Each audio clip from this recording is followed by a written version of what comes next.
शंखनाद में आपका स्वागत है। महाराष्ट्र में एक तरफ महाविकास अघाड़ी और महायुति के बीच सीट शेयरिंग को लेकर चर्चा जोरों पर है। महाविकास अघाड़ी में तो मामला कुछ ज्यादा ही फंसा हुआ है, बैठक पर बैठक हो रही है लेकिन नतीजा नहीं निकल रहा। वहीं महाराष्ट्र में दूसरी तरफ एक अलग तरह की खिचड़ी पक रही है और ये खिचड़ी पक रही है बीजेपी और उद्धव ठाकरे के बीच में, और इसके संकेत अब साफ साफ दिखने लगे हैं। कुछ नई जानकारियां भी सामने आई है, कुछ मुलाकातें भी हुई है, उनके बारे में पता चला है। पहले ही आपको याद होगा जब जून में उद्धव ठाकरे और देवेंद्र फडणवीस मिले थे, लिफ्ट के बाहर दोनों की मुलाकात हुई थी। इसके बाद अटकलें लगी थी कि कुछ तो बातचीत हो रही है, कुछ चल रहा है, लिफ्ट में बात करते हुए दोनों गए थे। इसके अलावा विधानसभा परिसर में आदित्य ठाकरे और देवेंद्र फडणवीस के बीच बहुत अच्छी बातचीत हुई थी, दोनों मुस्कुराते हुए निकले थे। तब भी अटकलें लगी थी कि अब दोनों के बीच में कोई बात बन सकती है, लेकिन अब सिर्फ सार्वजनिक मुलाकातों की नहीं, अब तो निजी मुलाकातों की जानकारी भी सामने आई है कि उद्धव ठाकरे, देवेंद्र फडणवीस, संजय राउत, जेपी नड्डा, इनके बीच मुलाकात हुई है और जून के बाद ही ये मुलाकातें हुई हैं। इसको लेकर सुगबुगाहट है, खबरें हैं, और इसके अलावा एक नेता, वंचित बहुजन अघाड़ी के नेता सिद्धार्थ मोकले ने इस बारे में और जानकारी देते हुए बड़ा दावा किया है। उन्होंने तारीख और समय के साथ ये बताया है कि कब इन नेताओं की आपस में मुलाकात हुई है। सबसे पहले संजय राउत 25 जुलाई को दिल्ली आते हैं, जेपी नड्डा से मुलाकात करते हैं रात 2 बजे। और कहां पर मुलाकात होती है? 7D मोतीलाल मार्ग पर। मोतीलाल मार्ग पर जेपी नड्डा का आवास भी है और वहां पर दोनों रात को बातचीत करते हैं और बातचीत लंबी चलती है। कुछ घंटों बाद संजय राउत वहां से निकलते हैं। अब यहाँ बातचीत हो गई। इसके बाद 5 अगस्त को मुंबई में मातोश्री में देवेंद्र फडणवीस खुद रात 12 बजे अपनी कार चलाकर जाते हैं और उद्धव ठाकरे से मातोश्री में मुलाकात करते हैं। 2 घंटे बातचीत होती है। उसके बाद देवेंद्र फडणवीस लौटते हैं और 5 अगस्त के बाद अगले दिन 6 अगस्त को उद्धव ठाकरे कांग्रेस के पास जाते हैं, दिल्ली आते हैं, यहाँ राहुल गांधी, सोनिया गांधी से मुलाकात करते हैं। अब सिद्धार्थ मोकले ने यह भी दावा किया है, उन्होंने सवाल पूछा है दावा करते हुए कि उद्धव ठाकरे बताएं कि दिल्ली में उनके साथ आते वक्त कौन कौन था, उनकी कार में कौन कौन बैठा था। सिद्धार्थ मोकले इसका दावा कर रहे हैं, उनके अपने राजनीतिक मकसद है, वो वंचित बहुजन अघाड़ी से है, लेकिन ये जो फैक्चुअल डिटेल्स है वो डिटेल्स तो मायने रखती है।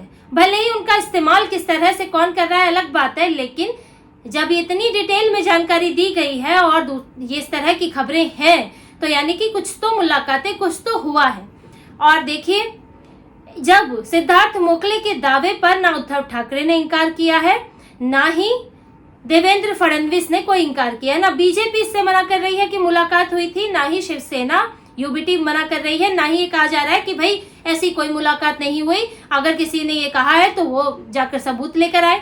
कोई भी इससे नहीं मुकर रहा है। संजय राउत जो बयान देते रहते हैं, कई उटपटांग बयान देते हैं, उन्होंने भी इसको खारिज नहीं किया। तो देखिए, शिवसेना, यूबीटी और बीजेपी के बीच में ऐसा नहीं है कि ये दोनों एक दूसरे के पूरी तरह दुश्मन हो गए हैं और इनके नेताओं की मुलाकात नहीं होती है। पूरा जून से लेकर अगस्त तक का घटनाक्रम देखें तो इनके बीच में मुलाकात हुई है, चर्चाएं हुई हैं, और इस वजह से इसका असर आपको महाविकास अघाड़ी की बैठक में जो चर्चा हो रही है सीट शेयरिंग के लिए, उसमें भी दिखता है। उद्धव ठाकरे, देखिए, ये हम देख रहे हैं कि महाविकास अघाड़ी की सीट शेयरिंग का कोई नतीजा नहीं निकल रहा। उद्धव ठाकरे खास तौर से अड़े हुए हैं।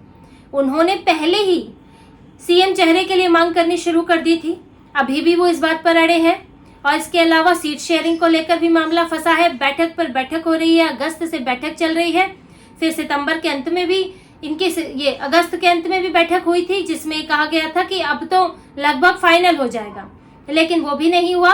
अब फिर बैठक हो रही है जिसमें कहा था कि 3 दिन की बैठक में फाइनल हो जाएगा। अब वो फिर आगे बढ़ गया कि 10 दिनों बाद जो है इसमें फाइनल होगा, उसको सूची जारी होगी। तो यानी कि मामला बन नहीं रहा है और कुछ सीटों को लेकर तो कुछ ज्यादा ही अड़चन है। मुंबई है, विदर्भ है और सीएम चेहरे को लेकर। अब उद्धव ठाकरे इतनी अकड़ कैसे दिखा पा रहे हैं? जो उद्धव ठाकरे कहीं और नहीं जा सकते, इस गठबंधन में अपनी मर्जी से आए थे और उनको अपने फैसले को सही भी ठहराना है, तो उद्धव ठाकरे इस तरह से अड़ कैसे पा रहे हैं, इसका सवाल तो उठता है। क्योंकि एक सहारा उनके पास है और वो सहारा है बीजेपी। ये कोई भी मुलाकातें खाली नहीं होती हैं, कुछ तो चर्चा होती है। उद्धव ठाकरे ने भी कुछ बात की होगी। आदमी कई विकल्प अपने खुले रखता है। अब जैसे कि किसी ने सोचा नहीं था कि जिस शरद पवार को बाला साहेब ठाकरे शातिर चालाक नेता कहते थे, दुष्ट तक शब्द इस्तेमाल करते थे, मैं इस दुष्ट के साथ कभी चुनाव नहीं लड़ूंगा, तो अब उद्धव ठाकरे उनके साथ ही गठबंधन कर लेंगे। जिस कांग्रेस पर बाला साहेब ठाकरे लानत मारते थे, उस कांग्रेस के साथ उद्धव ठाकरे चुनाव लड़ेंगे, ये किसने सोचा था। अब ऐसे ही ये भी, इस बात की भी संभावना ऐसा नहीं है कि पूरी तरह खत्म हो गई है कि उद्धव ठाकरे वापस बीजेपी के साथ नहीं जा सकते। क्योंकि बीजेपी ने अगर मुलाकातें की हैं, फडणवीस मुलाकात कर रहे हैं, तो इसमें कहीं ना कहीं ऊपर के लोगों की भी सहमति है। जेपी नड्डा ऐसे ही तो नहीं मिलेंगे और ये लोग भी संभावनाएं तलाश रहे हैं, क्योंकि नुकसान तो दोनों को हुआ है अलग होने से। एक तो हिंदू वोट बटा है, उद्धव ठाकरे और बीजेपी साथ रहते थे तो हिंदू वोट एकजुट रहता था और इससे हिंदू विरोधियों के लिए संभावनाएं बहुत कम हो गई थी। जो कांग्रेस और एनसीपी, इनके लिए जीतना तो लगभग नामुमकिन हो गया था। 55-40 सीटों पर ही अटक गए थे। लेकिन जब से उद्धव ठाकरे अलग हुए बीजेपी से, फिर उद्धव ठाकरे की उनकी पार्टी भी टूट गई, तो इसके बाद इन लोगों के लिए संभावनाएं बढ़ गई, क्योंकि हिंदू वोट बट गया। ऐसा भी नहीं है कि पूरी तरह बीजेपी को शिवसेना की जरूरत ही नहीं है, क्योंकि जब दोनों साथ होते हैं तो हिंदू वोट बिल्कुल भी नहीं बिखरता और दोनों को फायदा होता है। और जब ये अलग होते हैं तो ये तुष्टीकरण वाली पार्टियां फायदे में आ जाती है और इसीलिए कांग्रेस और एनसीपी की उम्मीदें बढ़ी हुई है। तो इनके बीच में कुछ ना कुछ इसको लेकर तो चर्चा हुई है कि अगर इधर बात नहीं बनती है तो कोई दूसरा विकल्प देखा जा सकता है। इसलिए उद्धव ठाकरे अंतिम तक वो अड़कर, नाराज होकर, कभी कभी मान मनोवल कराकर, किसी न किसी तरह, कभी सॉफ्ट कभी हार्ड होकर अभी तक इन चीजों पर अड़े हुए हैं और समझौता नहीं कर रहे हैं आसानी से। इसलिए बैठक पर बैठक हो रही है। शरद पवार का भी कांग्रेस इस्तेमाल कर रही है कि किसी तरह शरद पवार ही मना लें। मातोश्री भी एक बार एनसीपी के नेता गए थे मनाने के लिए। कांग्रेस के जो इसमें बीच बीच में मुख्यमंत्री के बयान आ जाते हैं, वो भी मामले खराब कर देते हैं। ऐसे में उद्धव ठाकरे जो है वो आसानी से मानते हुए नहीं दिख रहे हैं और किसी कोई सहारा उनके पास है और संभव है कि वो सहारा बीजेपी ही हो। इधर बीजेपी भी शिंदे और अजीत पवार के साथ वो भी अपने जो उसका टारगेट है उसे पीछे हटने को तैयार नहीं है। कम से कम 160 सीटें बीजेपी रखना चाहती है। और अगर कोई उधर बात नहीं बनती, अगर ऐसी संभावनाएं बन जाए कि उद्धव ठाकरे इधर आ जाए, तो बीजेपी आराम से अजीत पवार को या इनको छोड़ सकती है और एकनाथ शिंदे को साथ में किसी तरह से कोई ना कोई तरीका निकाला जा सकता है कि ये फिर से विलय कर ले। हालांकि चीजें आसान तो नहीं होंगी, क्योंकि अभी एकनाथ शिंदे ने भी अच्छा परफॉर्मेंस किया है, वो पार्टी देख रहे हैं और अभी चुनाव में बहुत कम वक्त बचा है। लेकिन कोई सहारा है, कोई बात है कि इस वजह से ये दोनों तो अपने अपने उस पर अड़े हुए हैं, अपनी अपनी पार्टी में, और साथ में बैठकों में कुछ तो चर्चा हुई है। अब देखिए, देवेंद्र फडणवीस जो हैं वो संघ के करीबी हैं और इधर उद्धव ठाकरे संघ से गुहार लगा रहे हैं। भले ही बीजेपी की आलोचना कर रहे हैं, लेकिन देवेंद्र फडणवीस का नाम उन्होंने भी नहीं लिया। सीधे अमित शाह को टारगेट किया कि अमित शाह जो है वो तोड़ना चाहते हैं, शिवसेना को तोड़ना चाहते हैं, तो क्या संघ इस बात को स्वीकार करेगा? यानी कि हिंदूवादी पार्टी को तोड़ना संघ स्वीकार करेगा। वो संघ का सहारा लेने की कोशिश कर रहे हैं।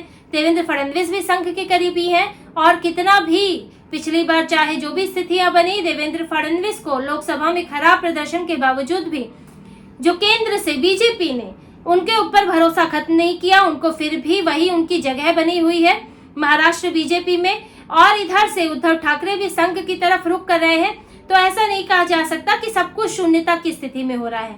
यहाँ कुछ ना कुछ है जो पक रहा है, और अगर अघाड़ी में कुछ नहीं पकता ढंग से, या इधर महायुति में अजीत पवार के साथ कुछ बात नहीं बनती है, तो एक तीसरा विकल्प तैयार हो सकता है। और उद्धव ठाकरे भी महाविकास अघाड़ी में बहुत खराब हालत में है। वो तो सोच ही रहे हैं कि कोई अच्छा मजबूत सहारा उनको मिल जाए। बीजेपी की वो स्थिति नहीं है, क्योंकि वो बड़े भाई की भूमिका में है और हिंदू वोटों को कंसोलिडेट रखने के लिए वो ये कोई कदम उठा सकती है। जैसे कि उत्तर प्रदेश में सपा ने कांग्रेस से गठबंधन किया और कुछ एक इस तरह की चीजें होती हैं। राजद गठबंधन कर लेती है छोटी छोटी पार्टियों से। तो इस तरह की चीजें होती हैं कि आप कंसोलिडेट रखो। लेकिन उद्धव ठाकरे तो बहुत खराब स्थिति में है, ना उन्हें सीएम चेहरा बनाया जा रहा है, ना सीटें मिल रही हैं। मुंबई की सीटों के लिए भी झगड़ा चल रहा है, तुष्टीकरण की छाप अलग पड़ गई है, एंटी हिंदू होने की छवि बन गई है। तो उद्धव ठाकरे तो यहाँ सिर से पांव तक नुकसान में ही है। अब वो क्या सोच रहे हैं कि उन्हें महाविकास आघाड़ी में क्या ऐसा फायदा दिख रहा है, किसकी उम्मीद कर रहे हैं, वो तो उद्धव ठाकरे ही बेहतर जानते हैं। लेकिन उनके लिए कोई फायदा महाविकास आघाड़ी में है नहीं, इसलिए वो इससे बाहर कोई दोस्त ढूंढ रहे हैं और बीजेपी से इस दोस्ती के संकेत उन्हें मिले हैं। तो देखिए, आने वाले वक्त में चुनाव से पहले अगर इन दोनों पार्टियों का अपनी अपनी जगह गठबंधन में कोई बेहतर विकल्प नहीं निकलता है, कोई अच्छा फैसला नहीं होता है, तो ये संभव है कि चुनाव से पहले कोई बड़ा फैसला ये दोनों ले लें।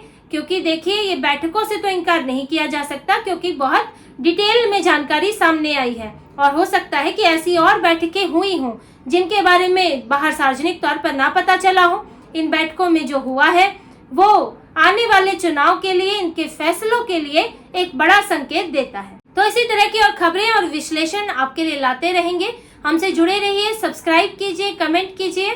बहुत बहुत धन्यवाद। जय श्री राम।